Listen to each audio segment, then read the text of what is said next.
Autism సమస్యకు చక్కటి పరిష్కారం. సంప్రదించండి హోమియో కేర్ ఇంటర్నేషనల్.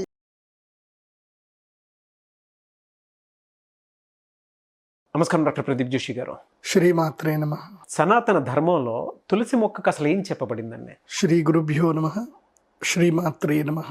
మనం అందరం కూడా ఒక నాగరికులము, ఒక కుటుంబ జీవితంలో బతుకున్నటువంటి మనందరం కూడా ఒక భయంతో బతుకుతున్నటువంటి వాడు. అంటే ప్రాణ భయం కావచ్చు, లేదంటే రోగ భయం కావచ్చు, ఏదైనా ఒక భయంతో మనం బతికేవాళ్ళు. సో ఇలాంటి సమాజంలో మనల్ని మనం రెగ్యులర్గా ప్రొటెక్ట్ చేసుకోవాలి అని అంటే మనకు కొన్ని ఇంట్లో ఉండవలసిన ప్రధానమైన కొన్ని వస్తువులు, కొన్ని పదార్థాలు, కొన్ని చెట్లు, అట్లాగే కొన్ని జీవాలు ఇవి మన ఇంట్లో ఉండాలి. అందులోపల చెట్లు ఉండవలసిన మొక్కలలో ఏంటంటే ప్రధానమైనటువంటి మొక్క ఏమిటంటే కనుక తులసి చెట్టు. ఇది చాలామందికి తెలిసిన విషయమే, జనరల్గా తెలిసిన విషయమే. ప్రతి ఒక్కరి ఇంట్లో తులసి చెట్టు ఉంటుంది. ఏదో ఒక మూలకు తులసి చెట్టు పెడతారు. రోజు పొద్దున్నే లేచి తులసి చెట్టులో నీళ్లు పోస్తారు. ఆ తర్వాత దీపం పెడతారు, దండం పెట్టుకొని వచ్చేస్తారు. కొంతమంది బాగా తెలిసిన వాళ్ళు అయితే ఏం చేస్తారంటే తులసి ఆకులు కొంచెం ఒకటి తెంపుకొని నోట్లో వేసుకుంటారు. ఆ క్షణంకి అది నమలేస్తారు, హాయిగా ఆనందంగా ఉంటారు. ఇది జనరల్గా చాలామంది తెలిసింది. కాకపోతే తులసి చెట్టు యొక్క గొప్పతనము ఇంకా చాలామందికి తెలియదు. సింపుల్ చెప్పాలంటే సూర్యుడి యొక్క గొప్పతనం అందరికి తెలియదు, కానీ సూర్యుడి యొక్క వెలుగు వల్ల మనం అందరం ఆరోగ్యంగా ఉన్నాం. మనకి దాని గొప్పతనం పెద్ద తెలియాల్సిన అవసరం లేదు, కానీ మనం ఆరోగ్యంగా ఉన్నాం. కానీ దాన్ని సద్వినియోగం చేసుకునేటువంటి వాడు ఏం చేస్తున్నాడంటే, ఇప్పుడు ఉదాహరణకి సూర్యుడి నుంచి ఎండ వస్తుంది, ఆ వెలుగుని సోలార్ పవర్గా కింద కన్వర్ట్ చేసుకొని కొంతమంది సంపాదించుకుంటున్నారు. కొంతమంది సూర్యుడు వెలుగులో వచ్చేసి కూర్చొని ఆరోగ్యాన్ని కావాలని సంపాదించుకుంటున్నారు ఒక పర్టికులర్ టైంలో. కొంతమంది సూర్యుడికి చక్కగా ధ్యానం చేసుకొని వాళ్ళు సంపాదించుకుంటున్నారు. అట్లాగే తులసి చెట్టు వల్ల కూడా చాలా లాభాలు ఉన్నాయి. ఏంటి సార్ బెనిఫిట్స్ అవి? ఇప్పుడు వాస్తవంగా ఏంటంటే తులసి చెట్టు దీనికి ఒక అమోఘమైన శక్తి ఉంది.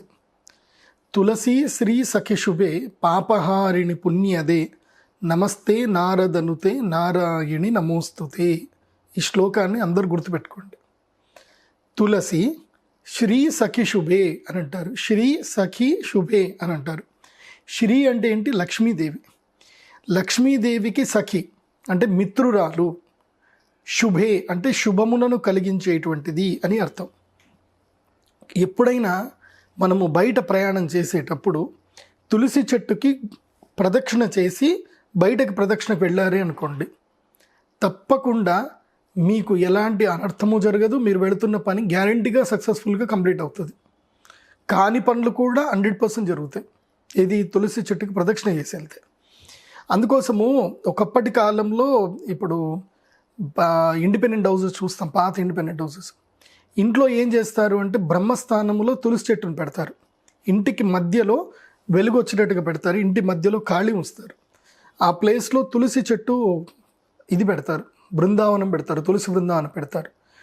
తర్వాత ఇంట్లో ఉండేటువంటి వర్షంలో పడే నీళ్ళన్నీ కూడా ఇంటి మధ్య లోపలికి బ్రహ్మస్థానం లోపలికి రావాలని పెడతారు. వాస్తు ప్రకారము బ్రహ్మస్థానం లోపల తులసి చెట్టు ఉండాలి, లేదంటే ఇంద్రస్థానంలో ఉండాలి. అంటే తూర్పు వైపున ఇంద్రస్థానంలో ఉండాలి. ఏ స్థానంలో అయినా సరే ఇంటికి ఎదురుగ్గా తులసి చెట్టు యొక్క బృందావనం ఉండాలి ఎగ్జాక్ట్గా. అంటే మెయిన్ గుమ్మానికి ముందు వైపుకి తులసి చెట్టు ఉండాలి. అలా ఉన్నట్లయితే గనక ఆ ఇంటి లోపలికి దుష్టశక్తులు రావాలన్నా సరే భయపడతాయట. తులసి చెట్టుకు అంత శక్తి ఉంటుంది. ఎందుకోసమంటే మీరు ఒకటి సంబంధించిన ఆరా మిషన్స్ అని దొరుకుతున్నాయి ఈ మధ్య. ఆరా మిషన్స్ పెట్టి దగ్గర మీరు ఉండండి, తులసి చెట్టు చుట్టూ ప్రదక్షిణ చేయండి. తులసి చెట్టు చుట్టూ ప్రదక్షిణ చేశాక ఆరా మిషన్ చెక్ చేసుకోండి. ప్రదక్షిణ చెయ్యక మునుపు ఆరా చెక్ చేసుకోండి. మీ ఆరా ఆటోమేటిక్గా ప్యూర్ అయిపోతుంది. ప్రతి ఒక్క మనిషికి ఆరా చక్రం ఎంత ఉంటుందంటే ఇంతవరకు ఉంటుంది. అంటే తన చెయ్యి ఎక్కడి నుంచి పెడతారో ఇక్కడి వరకు ఆరా చక్రం అయితే ప్రతి ఒక్కరికి ఉంటుంది. కానీ తులసి చెట్టు ప్రదక్షిణ చేసిన తర్వాత మన ఆరా చెట్టు 6 ఫీట్లు పెరుగుతుంది. అంటే దాదాపు 6 ఫీట్ల వరకు దూరం అందుకు పెరుగుతుంది ఆరా. ఎలా ఎటువంటి ఎనర్జీ ఉంటుందని అనుకోవచ్చు అంటారా? It's a divine positive energy. అది మన కళ్ళకు కనబడదు. అది ఎందుకోసం అంటే తులసి చెట్టుకు ఆ శక్తి ఉంటుంది. తులసి చెట్టు దగ్గర వచ్చే వాయువు కానీ ఏదైనా సరే పరిశుద్ధం అవుతుంది. ఎంతటి నెగిటివ్ ఎనర్జీ అయినా సరే అది ప్యూర్ చేసి పంపిస్తుంది. అంత గొప్ప శక్తి తులసి చెట్టుకు ఉంటుంది.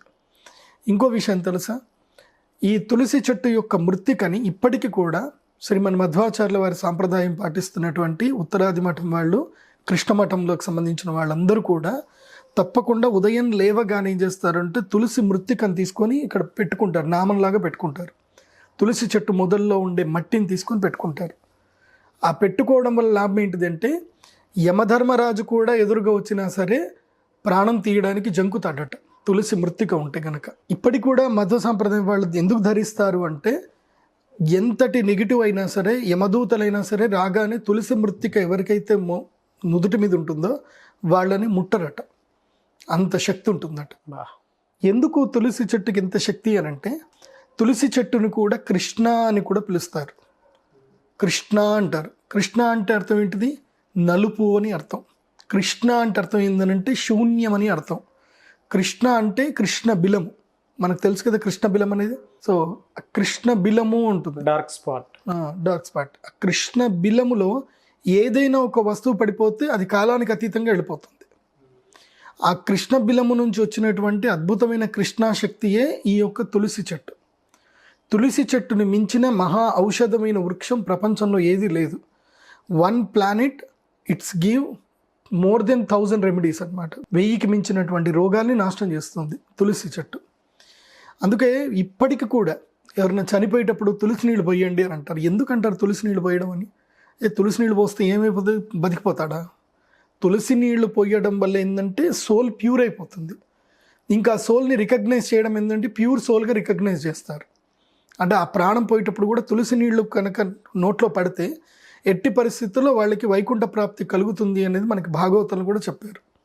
అంటే తులసి చెట్టుకి ఒక్క శక్తి కాదు, ప్రాణము నిలబెడుతుంది, పోయే ప్రాణాన్ని కూడా వైకుంఠానికి పంపిస్తుంది. అంటే ఇహలోకము పరలోకం రెండిటికి తులసి చెట్టు గొప్ప.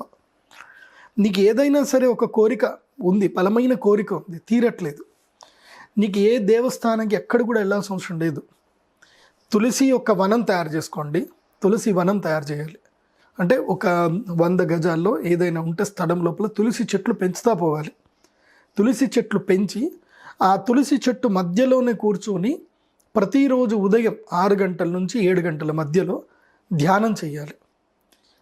అట్లాగే ఏదైనా రోగం ఉందనుకోండి, ఆ తులసి యొక్క బృందావనం ఏవైతే ఉంటాయి, తులసి చెట్లు ఉంటాయి, ఆ తులసి చెట్టు మధ్యలో కూర్చొని డీప్ ఇన్హేల్ డీప్ ఎక్సేల్ చేయండి చాలు. మీకు ఎంత భయంకరమైన రోగాలైనా సరే క్రమేపీ తగ్గుతూ ఉంటుంది. It should be continue practice అనమాట. డైలీ ఆ టైంకి అక్కడ వెళ్ళి కూర్చొని ఆ వాసన తీసుకోండి. బాడీకి ఏం జరుగుతుంది అంటే ఒక ఫంక్షన్ ఉంటుంది బాడీలో, బయోలాజికల్ క్లాక్ అనే ఒక ఫంక్షన్ ఉంటుంది. ఈ పర్టికులర్ టైంకి నువ్వు ఈ పని ఒకరోజు చేసావు అంటే బాడీ ఏం చేస్తుందంటే ఎస్ అని నోట్ చేసుకుంటుంది. 2 రోజులు చేసావు, 3 రోజులు చేసావు, 10 రోజులు చేసావు అనుకో, బాడీకి అర్థమైపోతుంది, ఓహో రోజు ఈ వ్యక్తి ఈ స్థానానికి ఈ సమయానికి ఇక్కడికి వెళుతున్నాడు. ఆ టైంలో ఎలాంటి ఎనర్జీ స్వీకరిస్తున్నాడో బాడీకి తెలుస్తుంది, మైండ్కి తెలుస్తుంది. సో మైండ్ ఏం చేస్తుందంటే కంటిన్యూస్ వెళ్తున్నాడు అంటే ఈ ఎనర్జీ మన బాడీలో ఎక్కడ యూటిలైజ్ చేయాలనేది ప్రాక్టీస్ చేసేసుకుంటుంది బాడీ. సో అలా డైలీ గనక సంధ్యా సమయంలో 6 నుంచి 7 గంటల సమయంలో అక్కడ వెళ్ళి కూర్చోవాలి. ముఖ్యంగా సంధ్యా సమయంలో కూర్చోవాలి. సంధ్యా సమయమే ఎందుకు అంటే ఈ యొక్క సమయంకి ఏంటంటే ఒక పాజ్ టైం ఉంటుంది. సూర్యోదయానికి సూర్యాస్తమయానికి 8 నిమిషాల సమయం సంధ్యా సమయం అని ఉంటుంది. 8 నిమిషాలు. వాస్తవంగా సంధ్యా ముహూర్తం 24 నిమిషాలు, అందులోపల పర్టికులర్గా చూస్తే 8 నిమిషాలు. ఎందుకోసమంటే సూర్యుడు ఉదయించినప్పుడు సూర్యుడి యొక్క వెలుగు భూమికి రావడానికి 8 నిమిషముల 12 సెకండ్లు పడుతుంది. ఇది ఉదయించిన సూర్యుడి యొక్క వెలుగు భూమి చేరడానికి. సో ఆ సమయాన్ని ఏమంటారు అంటే సంధ్యా సమయం అంటారు. సూర్యుడు కూడా అస్తమిస్తాడు, అస్తమించినప్పుడు కూడా ఆ వెలుగు అనేది భూమి నుంచి వెళ్ళిపోవడానికి కూడా 8 నుంచి 12 సెకండ్లు పడుతుంది.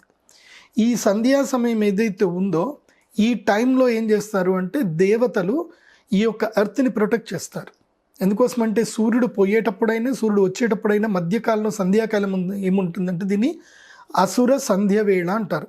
అందుకే బ్రాహ్మణులందరూ కూడా సంధ్యావందనం చేయాలి, సంధ్యాకాలంలో సూర్యుడికి అర్ఘ్యం వదలాలి అని అంటారు.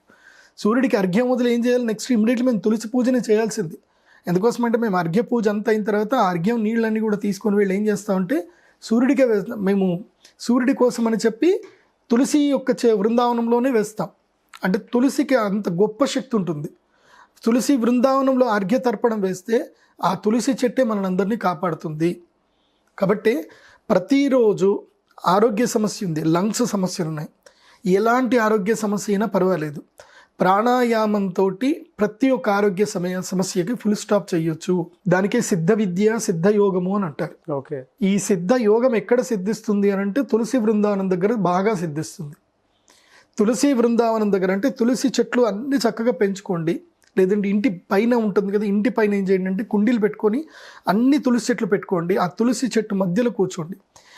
ఎక్కడి నుంచైనా వీస్తున్న గాలి కాస్త ప్యూర్ అయిపోయి మీ ఆరాని ప్యూర్ చేస్తుంది, మీ ఇంటర్నల్ సోల్ని కూడా ప్యూర్ చేస్తుంది. తులసి చెట్టుకు అంత శక్తి.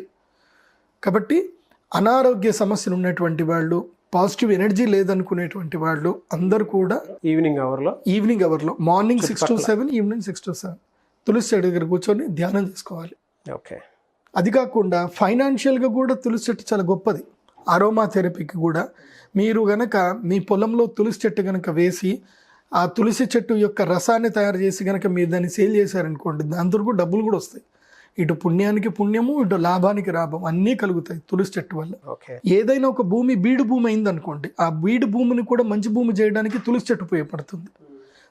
ఏదైనా బీడు భూమిలో ఒక 6 నెలల పాటు తులసి చెట్లు పెంచిన తర్వాత మీరు ఏ పంట అయినా పండించండి, అద్భుతంగా పండుతుంది. సో ఇన్ని అద్భుతమైన శక్తులు ఉన్నాయి తులసి చెట్టుకి. వెరీ గుడ్ నాలెడ్జ్ అండి. Thank you so much doctor Pradeep Joshi గారు.